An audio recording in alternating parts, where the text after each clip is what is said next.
So there is this idea in Hindu and yogic literature. It's a Sanskrit word called Samskaras, which basically means impressions. And Swami Vivekananda likened Samskaras to tracks made by wagon carts, the wheels of wagon carts.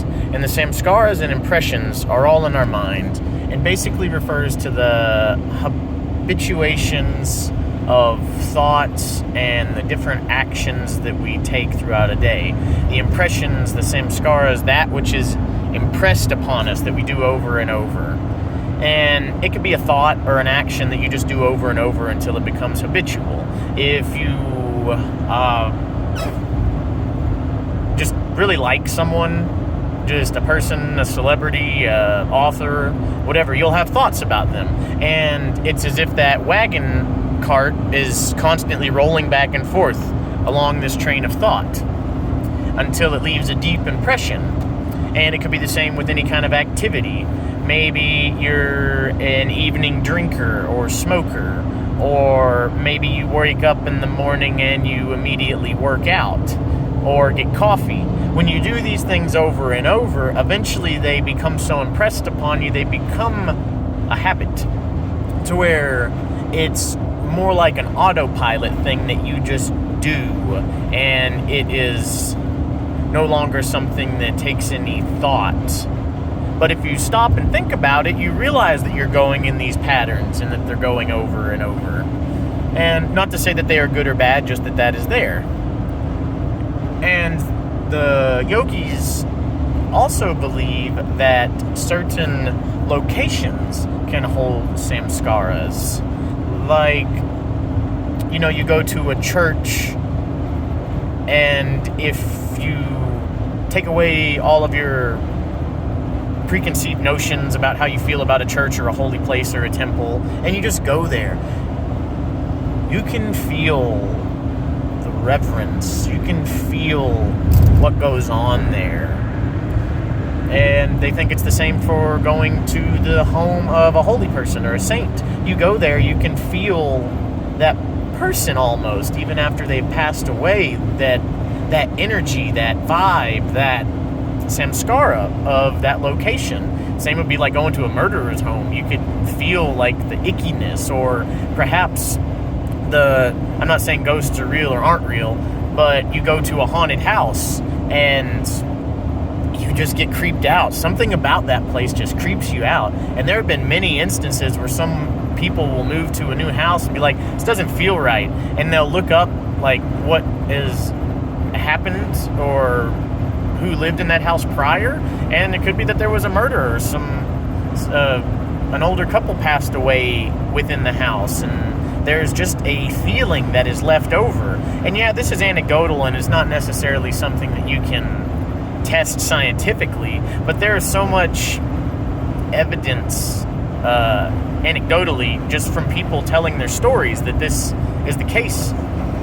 And so what I'm getting at here is one of the reasons why I think travel and getting out of your comfort zone is so beneficial, because I have developed a lot of unhealthy habits.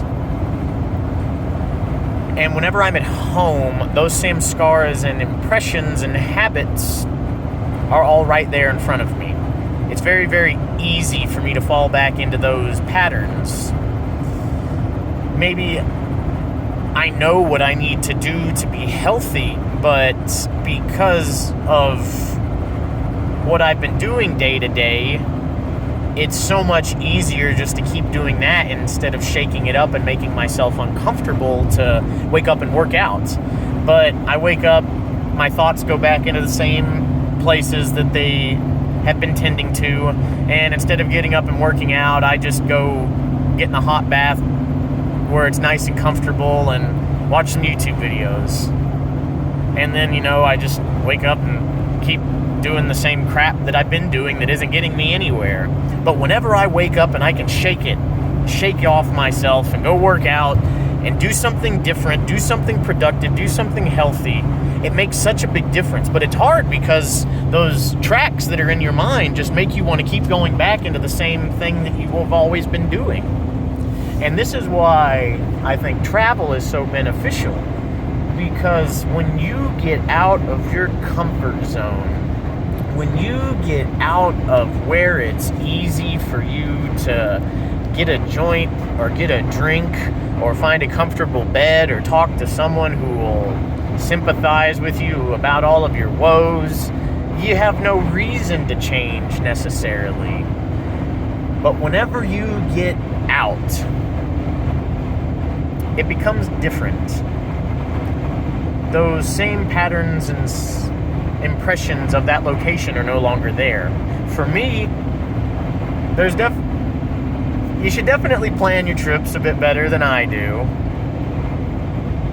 But whenever I go out, there is a concern of where I'm going to sleep every night. And you know Maslow's hierarchy of needs, shelter is the first one. Food and shelter. And whenever I'm traveling, that becomes a top priority for me. It's no longer as easy to just like go to the store, get some crap food, and come home and go to bed, you know? Now I have to figure out, where am I going to sleep tonight? What am I going to eat? Is it healthy?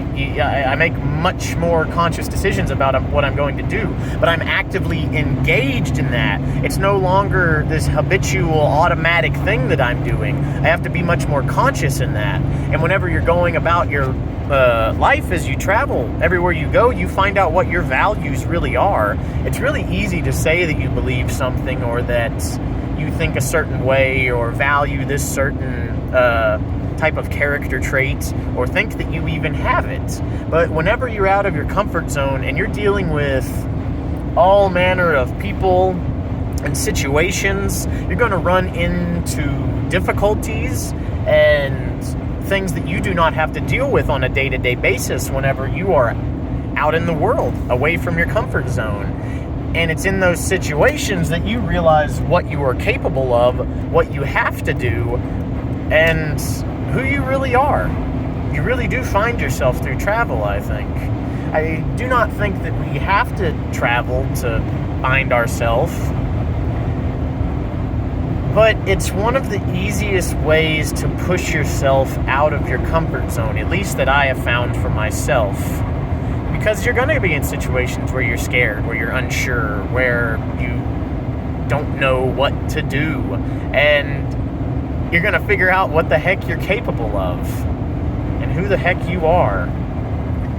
And so I greatly implore all of you to take a trip somewhere. To take a trip. And I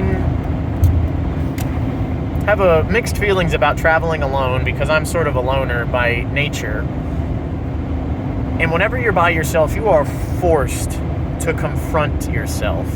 When you're on the road for 8-12 hours, you're there with basically nothing but your thoughts, unless you're calling people or listening to music. But even then, you're going to find yourself alone, really alone, where you have to go into your mind and see what is there, sort through your feelings, sort through your past and everything else. There's no longer that ease, that comfort, that joint, that beer, that whatever it is that could take away those thoughts or push them away or dilute them, because you're surviving. You're having to make sure that you take care of the day-to-day business, or the living business, whenever you're traveling.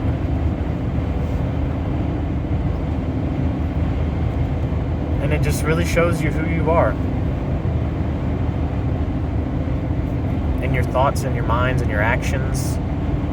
And then you can come out the other side once you've really dealt with it. It can teach you so much about yourself. But traveling with a companion is definitely incredible. Someone who's right there with you, to have help, yes. But true solitude is rare and so valuable. So very valuable. To unplug from social media, from your friends, your life, to really be alone for a little while, to see who you are. And that's what travel is to me. So I implore all of you to get out there. Take a trip. And I know it's hard, especially with our lives being as they are in our jobs and responsibilities and duties. It's hard to do that when you have kids, when you have, anything else going on in life. And you may be saying, oh, well, I'll do it later, whenever I have time, whenever it's the right time. But, I've found that there is never truly a right time for anything. The right time is when you finally do it, whatever it is. And yes, you need to be considerate of your life and your responsibilities and what you need to be taken care of. But at the same time, doing something good for yourself can oftentimes be what's best for everyone else around you. Taking a risk and moving forward with something, with anything. I've been listening to Matthew McConaughey a bit lately, and he talks about, what did he call it? Egotistical utilitarianism, where sometimes the greatest thing for the greatest number is the selfish action. And he doesn't believe that selflessness and selfishness are exclusive to one another. They can be, but oftentimes they coincide. And we don't need to have them at odds. When you think, oh, I'm being selfish, or someone says you're being selfish, yeah, so what? Sometimes you gotta do something for yourself. Like, maybe somebody wants to hang out with you, but you're like, hold on, I need to work out for 30 minutes first. That's selfish, but that's good for everybody. That you're taking care of yourself. But yeah, there's my little ramble for the day as I make my way on to Arizona. Let's see what we got out there. The deserts and the mesas and the shrubs and such. I love it. Oh yeah. I hope all of you have a great day. May you be blessed. May you see with eyes unclouded. Yeah. God bless you all.